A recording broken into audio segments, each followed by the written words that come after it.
The movie kicks off with Rick Carver, a real estate agent, being interviewed by police at the site of a suicide. He was the final person to see Mr. Caldwell alive before he ended his life with a firearm.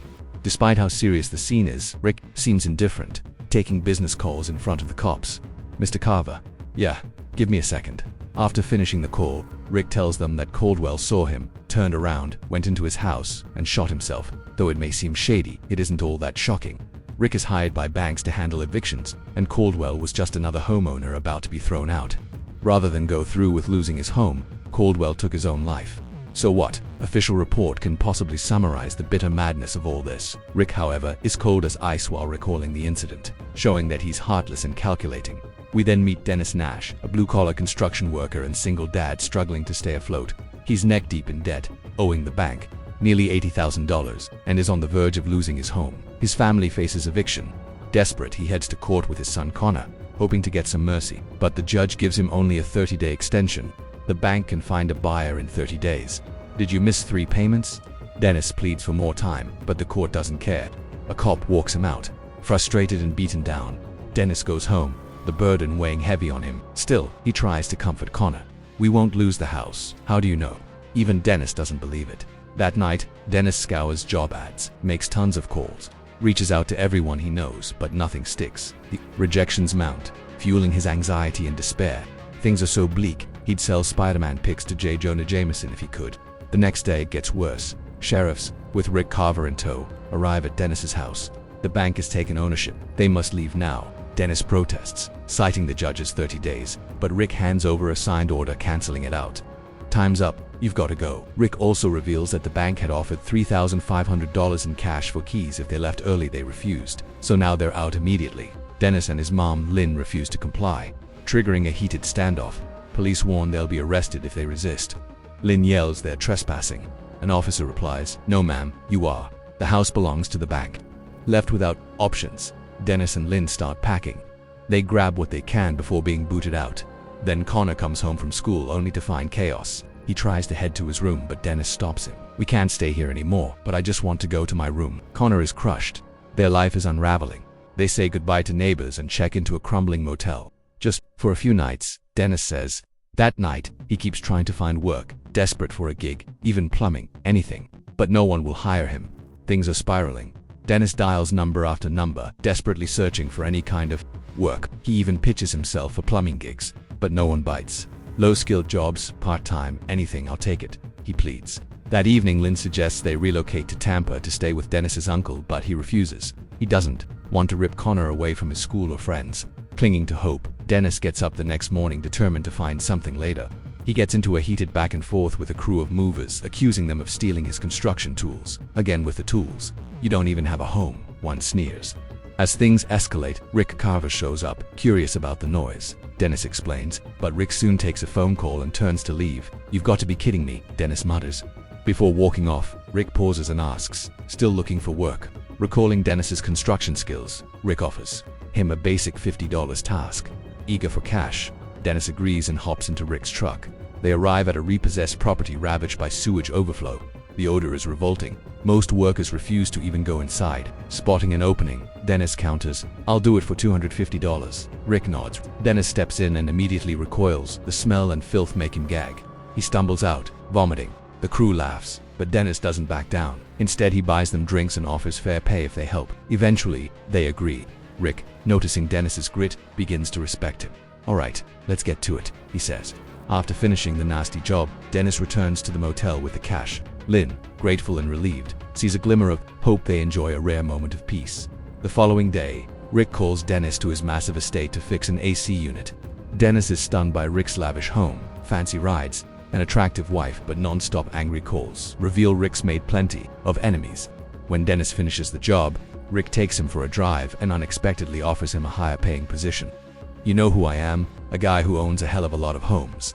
Dennis agrees without hesitation. His family needs the income. As they drive through a residential area, they notice a home illegally tapping into its neighbor's water and power. Rick, recognizing the property as bank-owned, makes a quick U-turn and heads over. He knocks firmly and is met by a man named Frank Green. Without flinching, Rick demands he disconnect the stolen utilities. "You're not just stealing from me, you're stealing from the US government." Frank, clearly embarrassed, unplugs the cords without argument. While doing so, he chats with Dennis, saying their sons go to the same school and he's spotted to him at some games. He shares that he was laid off 2 years ago and has been buried in debt ever since. Before heading back inside, Frank offers an apology. Rick isn't moved. He warns him coldly that if it happens again, the sheriff's department will be knocking next time. Later, Rick takes Dennis to a sleek, well-furnished home. He instructs Dennis to remove luxury kitchen features and fixtures to be reinstalled elsewhere. Once the work is done, Rick pays Dennis $3,250 and makes it official. He wants Dennis on his crew full-time. You've done the right thing your whole life building houses. Where's that gotten you? Me knocking on your door. Though uneasy, Dennis understands he doesn't have many options. He accepts the check, but first asks if the money could help him reclaim his home. Rick brushes off the idea, saying they'll deal with that later. Over time, Dennis is pulled deeper into Rick's morally gray world. He posts eviction notices, helps throw families out of their homes, and strips valuables from foreclosed properties. Dennis also starts snapping pictures of things like pool pumps and HVAC units, claiming they were stolen or part of Rick's elaborate plan to scam reimbursements from government programs. What are you up to, kid? Buying a house with a pool if it even works. The job starts taking a toll on Dennis. He runs into people being forced out, just like he once was. Some scream and threaten him, others cry, broken. He feels for them, but keeps going. He tells himself it's the only option. He's evicting families and flipping homes because, let's face it, Spider-Man doesn't get a 401k, and web-slinging doesn't pay rent. His family depends on this paycheck. Each night, Dennis heads back to the motel trying to stay upbeat. In front of Connor and Lynn, what's in the bag? Steak. He hides the real story, acting like life's fine, but guilt keeps creeping in. At night, he lies awake fighting his own conscience. One day, Rick checks their stolen goods appliances taken from various foreclosures. He tells Dennis the government will refund him for all replacements. It's easy money. Then Rick brings Dennis into a new scam, placing fake renters into abandoned homes to squeeze out even more cash for keys payouts from desperate banks who shells out the most for keys. Rick asks. Dennis knows now he's stuck. Corruption surrounds him, but backing out feels impossible. A few days later, Rick gives him a check for $7,200, Dennis's share of their shady profits, but Dennis turns it down. Instead, he asks if Rick can help him buy his home back. He agrees without blinking, offering to pay for it himself. But there's a catch. Dennis will owe him $155,000. Still, Dennis is thrilled. He thanks Rick, but something inside him shifts. Quietly, he straps a gun to his ankle just in case. Rick had given it to him for safety, but Dennis now sees things through a new lens. If the game's rigged, he plans to play it Rick's way or beat him at it soon after. Rick takes Dennis along to witness another eviction. A young family, the Tanners with small kids, are about to be kicked out. At first, Dennis is calm, detached, telling them politely they have to leave, one way or another. I don't want to be here doing this, but I need you to vacate the property. It's clear Dennis doesn't have the heart for this, but survival trumps sympathy. He's just trying to keep his own cup full. When the cops storm in, echoing the very same lines they once hurled at his mum, something breaks inside him. Sir, you and your wife are now trespassing. This house belongs to the bank. Guilt starts creeping in, but Dennis just watches silently as another family gets dragged out. Even as the couple begs and pleads, they're removed like luggage. Dennis, frozen and shaken, can only stand by when he tries to offer help later. They reject him with disgust. They've seen the villain behind the smile. That's when it hits. I needed a job. Now I'm the monster in someone else's nightmare. Crushed by the pain he's caused, Dennis weeps. Later, he takes his family for a surprise visit to their old house. He tells them they'll be moving back in soon. Connor is ecstatic, running to his old room. Lynn, happy but confused, asks how he pulled it off. Did we really get the house? It's big because it's ours, he says vaguely. He claims his boss bought the place and he'll pay back the debt over time, but inside, he knows it's not that simple. Still, just for today, Connor and Lynn are glowing, and that alone brings Dennis a bit of peace. But soon, the guilt resurfaces. With each eviction, it weighs more heavily. The breaking point arrives during a forced removal of an elderly couple, confused, helpless, and unaware why they're being thrown out. Even so, Dennis rises in the ranks, becoming Rick's go-to guy. He's the executor now. It's all signed off by the judge. Legally airtight. Time to step outside. One afternoon, Rick introduces Dennis to a rich investor named Mr. Freeman. Freeman offers them a massive opportunity, overseeing over 1,000 homes. But there's a catch. He wants someone to keep tabs on Ortiz, a rival broker flipping repossessed houses. Rick slyly offers Dennis 6% of his cut, reeling him in with soft promises and a dark smile. I'll give you 5. No, 10. Final offer. 6. After thinking it over, Dennis agrees. The money on the table is more than anything he's ever seen. Rick then sends him to dig into Ortiz's deals. Dennis soon discovers that Ortiz has sold 15 properties to a big-time investor group to sabotage him. Dennis and a colleague sneak into those homes and remove appliances, air conditioners, fridges, anything of value, making it seem like Ortiz is selling junk houses.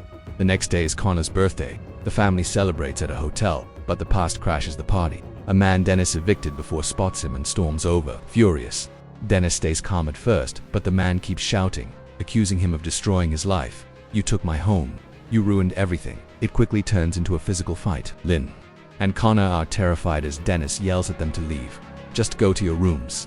When he finally returns to the room, Lynn confronts him. How did that man know his name? Why did he say those things? Dennis, now on edge and boiling over, shouts that he doesn't know the man.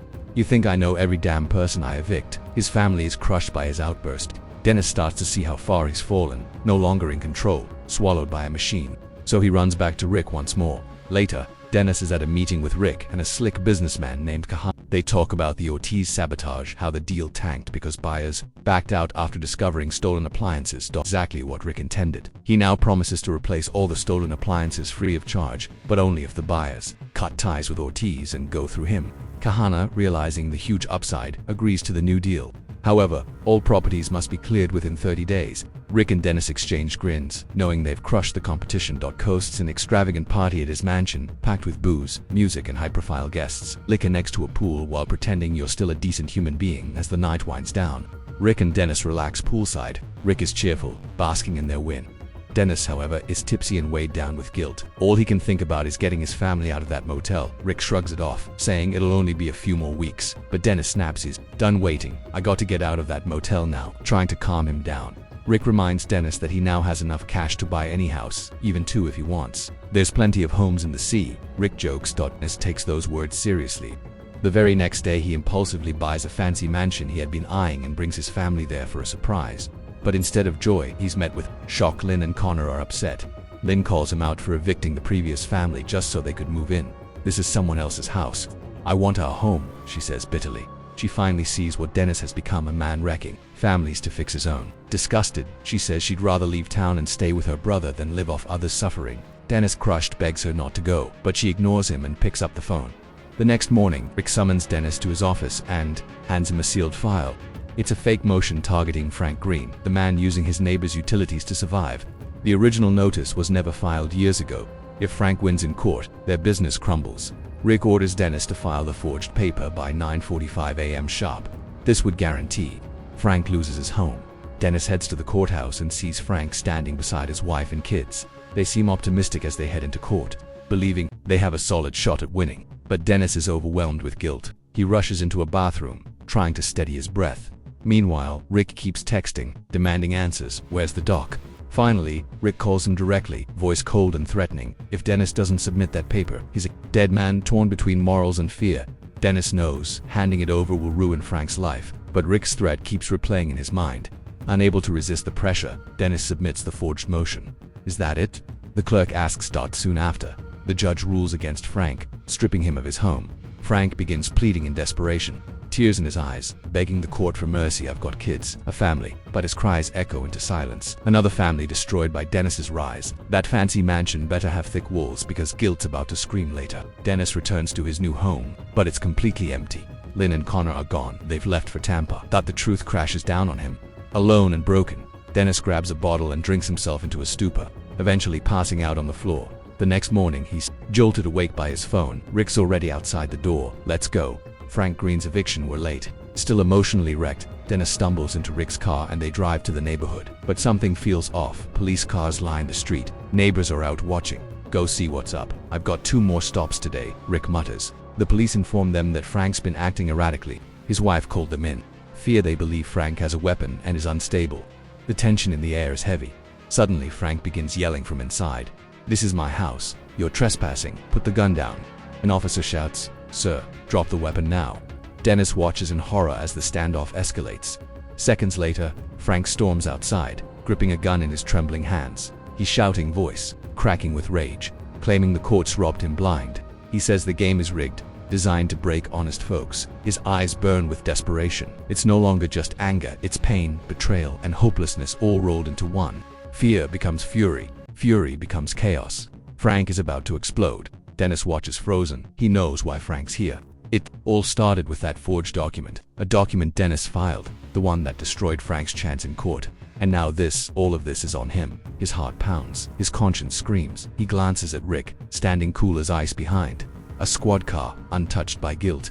And that's when it hits Dennis. He isn't just a guy doing tough work anymore. He's the gunfire cracks. Frank fires at the cops. Chaos explodes. Screams ring out. Officers dive behind their cars, weapons drawn. Dennis ducks, and then he makes a decision. With trembling hands, he steps out from cover, raising his voice. "Frank, wait, it's me. I filed that paper. I lied. I cheated you. I'm sorry." The world freezes. Frank's eyes widen for a second. The gun lowers. Dennis continues, shaky but honest. "It wasn't fair. I know I screwed up, but maybe it's not too late." That moment, raw and real, breaks through. Frank hesitates. The cop sees the opening, shouting, "You can appeal. We'll reopen your case. Just put the gun down." Frank looks at Dennis, then to his family huddled inside. Slowly, he drops the gun. The officers move in carefully and take him into custody. Turn around. Hands behind your back. Inside, his wife and kids are safely let out, shaken but unharmed. The danger fades. Dennis exhales for the first time in minutes. Then officers pull him aside. "Why are you even here?" "I came to evict Frank Green," he says, but then he tells them everything. The forged paper, the fraud, Rick Carver's entire scheme. Rick watches from a distance, his fake calm cracking. Dennis is flipped. And now, the law is closing in. Dennis sits in the back of a squad car, drained. Everything that led to this moment replays in his mind like a reel of guilt. Then a soft knock on the window. It's Frank's son. They lock eyes, and in that gaze, no rage, no blame, just something Dennis never expected. Because for once, Dennis did the right thing. Fade out the end. A haunting reminder of conscience, corruption, and the true price of survival. If you liked this movie recap, subscribe to this channel. Click on the next exciting video on screen right now to watch what happened to this woman who took a mysterious substance that transformed her into her younger, more beautiful self. See you there.